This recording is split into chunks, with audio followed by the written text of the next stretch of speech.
Wow, buni mazasiga prosta gap bo'lishi mumkin emas. Xohlagan pechenyegilarni olasizlar, maydalaysizlar, erigan sariyog' qo'shasizlar. Keyin qolipga solib 1 soatga xolodilnikka yuborasizlar. Klubnika va shokolad yegim kelib qoldi, qilishga erindim. Keyin shokolad tishladim, qulupni tishladim, shokolad tishladim. Xuddi klubnika va shokolad bo'ldi.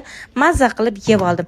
Krem qildim, kremiga, krem chizga sariyog' qo'shib, yaxshilab aralashtirdim. Keyin qaymoq qo'shdim. Bitta tuxum qo'shib, yaxshilab aralashtirib 1 soatga gazga yubordim. Ana tayyor bo'ldi. Ustiga ganajga shokoladni eritib quyvordim. Polniy retsepti opisaniyada yozib qoldiraman. Voy, lekin buni yumshoqligi, buni mazasiga umuman gap bo'lishi mumkin emas. Bir marta qilib ko'rsanglar, rosta kasimga sevib qolasizlar, ippastayanna qiladigan bo'lasizlar. Wow, lekin mazasi rostdan nereal zo'r chiqqan. Jelatin solinmaydigan cheesecake rosa ham shirin cheesecake bo'lar ekan. Juda ham zo'r chiqqan. Like bosib qo'yinglar.